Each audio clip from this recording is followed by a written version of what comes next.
Farming life in another world के episode 12 की शुरुआत में हम लोग देखते हैं गर्मियां आ चुकी है और सभी लोग अब फार्म में काम कर रहे होते हैं। और अब हिराको सभी से कहते हैं ब्रेक लेने का समय हो गया है, चलो चलकर लंच कर लो। सारे लोग भी हिराको की बात को मान लेते हैं क्योंकि उन्हें भी काफी ज्यादा भूख लग रही थी और वो सभी लोग जाकर खाना खाने लगते हैं। वही हिराको अभी काम करने लगता है। वो सोचते हैं पहले से तो मुझे फार्मिंग की बहुत ज्यादा नॉलेज हो चुकी है। हिराको काम कर ही रहा होता है तब यहाँ पर लू आ जाती है उसको बुलाने के लिए और कहती है ब्रेक लेने का समय हो गया है। तब हिराको भी उसकी बात को मान जाता है और ब्रेक ले लेता है। वो कहने लगता है जब मैं फील्ड में काम करता हूँ मुझे पता नहीं लगता कब टाइम बीत जाता है। और अब लू अपने मैजिक का यूज करके बर्फ को हिराको के जूस के अंदर डाल देती है। वो जूस को पीने के बाद हिराको को काफी ठंडक फील होती है। वही लू से कहती है अगर तुम बिना ब्रेक लिए काम करते रहोगे तो तुम बेहोश हो जाओगे। तो हिराको कहते हैं मैं तो ठीक रहूंगा लेकिन तुम अपना बताओ क्या तुम ठीक हो। जिस पर लू कहती है हाँ मैं बिल्कुल ठीक हूँ। विलेज के सभी लोग हर काम में मेरी मदद करते हैं। ये सुनकर हिराको से कहता है माफ करना मुझे इन सब चीजों के बारे में नहीं पता है इसलिए मैं तुम्हारी ज्यादा हेल्प नहीं कर पा रहा हूँ। जिस पर लू कहती है कोई बात नहीं। और अब अगली सीन में लोग देखते सभी लड़कियां लू से पूछती है कि तुम्हें क्या अपना पेट ज्यादा भारी लगता है अब। तो लू ने कहती हाँ थोड़ा भारी तो लगता है लेकिन उसकी कोई दिक्कत नहीं है। जो चीज मुझे परेशान कर रही है वो ये है कि मैं अल्कोहल नहीं पी पा रही हूँ। ये सुनकर सभी लोग दुखी हो जाते हैं। और अब अगली सीन में लोग ज़ाबुटोन को देखते हैं जो कि काफी मेहनत से बच्चे के लिए कपड़े बना रही है। जिसके बाद हम लोग देखते हैं सभी लोग हिराको से एक रिक्वेस्ट करने आते हैं। वो हिराको से कहते हैं प्लीज सारी विलेज की अल्कोहल को बेच दो। ये सुनकर हिराको कंफ्यूज हो जाता है और पूछता है क्यों। तो सभी लोग हिराको को बताते हैं कि क्योंकि लू अब अल्कोहल नहीं पी पा रही है और सभी को इस बात पर काफी बुरा लग रहा है कि वो लू के बिना अल्कोहल पियेंगे तो, लेकिन वो अपने आप को कंट्रोल नहीं कर पा रहे हैं अल्कोहल पीने के लिए। इसे हिराको से कहते हैं कि अगर अल्कोहल होगी नहीं तो हम लोग अपने आप को कंट्रोल कर पाएंगे। तो हिराको से कहते हैं तुम्हारा आइडिया तो अच्छा है लेकिन तुम लोग बाद में पछताओगे क्योंकि अल्कोहल को बनाने में काफी ज्यादा टाइम लगता है। इससे अच्छा क्यों ना हम लोग उसे स्टोर कर दें क्योंकि जितने समय तक हम लोग अल्कोहल को स्टोर करेंगे वो और ज्यादा टेस्टी हो जाएगी। ये सुनकर सभी लोग खुश हो जाते हैं और कहते हैं हाँ हम लोग ऐसा कर सकते हैं। और अब अगली सीन में हम लोग सभी ड्वार्फ को काफी उदास देखते हैं। वो हिराको से कहते हैं कि हमने कोई गलती कर दी। ये सुनकर हिराको से कहते हैं आखिरकार हुआ क्या है। तो डोनावेन हिराको से कहते हैं कि विलेज में कोई भी अल्कोहल नहीं पी रहा है। ये सुनकर हिराको उसे रीजन बताता है कि विलेज में कोई अल्कोहल क्यों नहीं पी रहा है। ये सुनकर डोनावेन कहते हैं समझ गया अब हम लोग सारी अल्कोहल को स्टोर कर देते हैं। और अब अगली सीन में हम लोग देखते हैं लू अपने कमरे में बैठी होती है तो हिराको उसके पास आता है और कहते हैं क्या तुम ठीक हो। जिस पर लू कहती है हाँ मैं ठीक हूँ मैं तो बस अपने रूम में इसलिए बैठी हूँ क्योंकि बाहर बहुत ज्यादा गर्मी है। तभी हिराको की नजर टेबल पर पड़े फूल के ऊपर जाती है। वो लू से पूछता है ये तुम्हें कहाँ से मिला। तो लू बताती है कि ये टिया और बाकी एंजल्स ने गिफ्ट के तौर पर दिया है।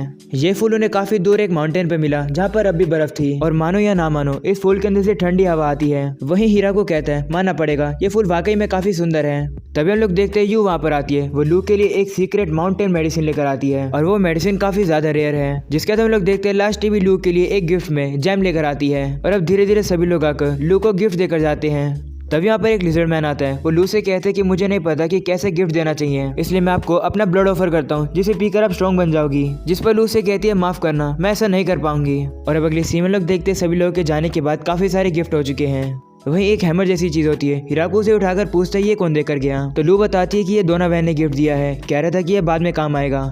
तभी अचानक से हम लोग देखते हैं लू को दर्द होना शुरू हो जाता है। ये सुनकर हिराको समझ जाता है कि टाइम अब आ चुका है। और अब अगली सीन में लोग देखते हैं सभी लोग तैयारी कर रहे हैं बच्चे की डिलीवरी करने के लिए।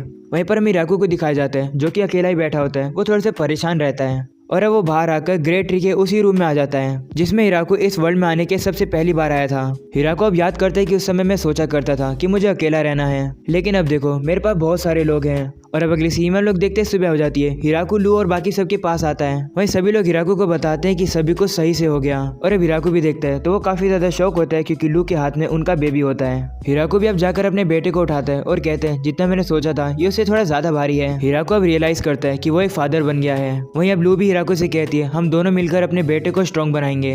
जिस पर हिराको भी कहता है हाँ। तभी अचानक से हिराको का बेटा रोने लगता है। ये देखकर हिराको घबरा जाता है और कहता है मुझे अब क्या करना चाहिए। वहीं अब बाकी लोग मिलकर उसको शांत कराते हैं। और अब अगले सीन में लोग देखते हिराको फार्म में काम कराता है। वो बताता है कि 1 हफ्ता हो चुका है मेरे बेटे एल्फिड को पैदा हुए हुए। हिराको कहते हैं कि टेक्निकली तो ये हाफ एम्पायर है लेकिन दिखने में तो ये इंसान जैसा ही लग रहा है। जिसका हिराको याद करता है कि किस तरीके से उसने यहाँ पर अकेले ही शुरुआत करी थी और फिर धीरे धीरे करके यहाँ पर काफी लोग आने लग गए। हमने काफी सारी बिल्डिंग्स बनाई, यहाँ पर काफी सारे लोग भी आए जिनका मैं मेयर बन गया था और अब देखो मैं एक फादर बन गया हूँ। हिराको अब सोचते हैं जिन लोगों ने लू को गिफ्ट दिया था उनका शुक्रिया करने के लिए मुझे कुछ करना चाहिए क्योंकि वो सभी लोग भी तो विलेज के लिए काफी ज्यादा मेहनत कर रहे हैं। और अब सीन शिफ्ट होता है जहाँ पर हमें दिखाया जाता है हिराको ने सभी लोगों को इकट्ठा कर रखा है। वो सभी से कहते हैं मैं आज विलेज के लिए एक सिस्टम सेट करना चाहता हूँ। और अब वो उन सभी को एक कॉइन दिखाकर कहता है इस रिवॉर्ड मेडल का।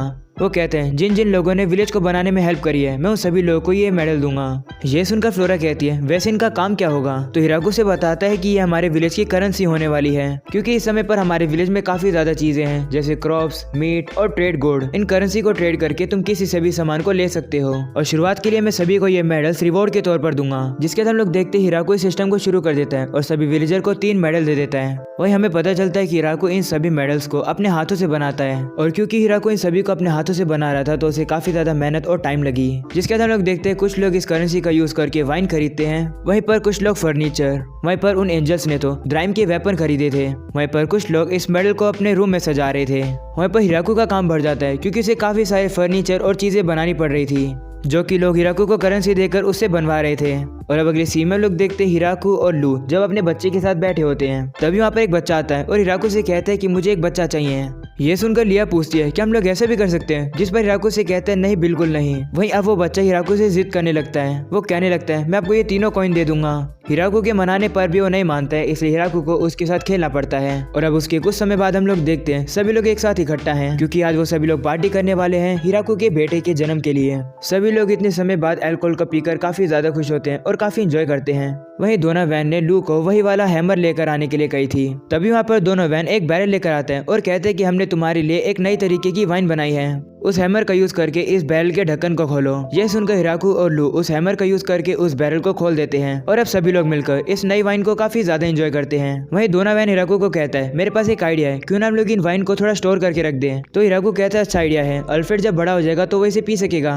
और अब अगली सीन में हमें डीमन किंग का कैसल दिखाया जाता है जहाँ पर वो लोग हिराकू के बेटे के बारे में बात कर रहे होते हैं। वहीं एक जनरल कहता है हम लोग को उस विलेज के साथ रिलेशन बनाकर रखना होगा, क्यों ना हम लोग डीमन किंगडम की किसी लड़की को उस विलेज के किसी पर्सन के साथ शादी करा दें। ये सुनकर डीमन किंग गुस्सा हो जाते हैं और कहते हैं मैं अपनी बेटी यूरी की शादी किसी से भी नहीं कराऊंगा। जिसके बाद हमें वापस से विलेज दिखाया जाता है जहाँ पर टिया हिराकू को बताती है कि कुछ और लोग रहने की जगह ढूंढ रहे हैं और वो इसी विलेज में आना चाहते हैं और अगर हम लोग काउंट करें तो वो लोग 100 से भी ज्यादा होंगे।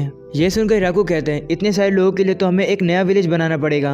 तभी लू कहती है ठीक है हम लोग एक नया विलेज बनाएंगे जिससे कि वो लोग यहाँ पर रह सके। और अब बाकी लोग भी हिराकू से कहते हैं हाँ हमें ऐसा करना चाहिए, हम लोग दूसरे विलेज का नाम ग्रेट ट्री विलेज 2 रख देंगे। तो हिराकू कहते हैं हम लोग ऐसा नहीं कर पाएंगे क्योंकि वैसा करने में तो बहुत ज्यादा मेहनत लगेगी, जैसे कि सामान इकट्ठा करना और भी काफी सारे काम है। ये सुनकर सभी लोग कहते हैं कोई बात नहीं, हम लोग उसको करने में आपकी हेल्प करेंगे। तो हिराकू भी उनकी बात मान जाता है और कहते हैं ठीक है हम लोग इसके बारे में एक मीटिंग करते हैं। और यहीं पर हो जाता है एपिसोड 12 खत्म, जो कि इस सीरीज का लास्ट एपिसोड था। और आप सभी का शुक्रिया जिसने ये सीरीज मेरे चैनल पर देखी और आप लोगों ने इतना प्यार किया इस सीरीज को। और मुझे नहीं पता कि इसका सीजन 2 कब आएगा भी या नहीं पता, लेकिन जब भी इसका सीजन 2 आएगा आप लोगों को इस चैनल पर मिल जाएगा। तो उसके लिए क्या करना होगा, आप लोगों को करना होगा चैनल को सब्सक्राइब, और यहाँ तक वीडियो देखी है तो लाइक भी कर देना। लाइक एम हम लोग रखते हैं 12,000 लाइक का, तो पूरा करा देना। और अब मैं मिलूंगा आप लोगों से ऐसे किसी कमाल की सीरीज के अंदर, तब तक के लिए आप सभी लोगों को पीस आउट।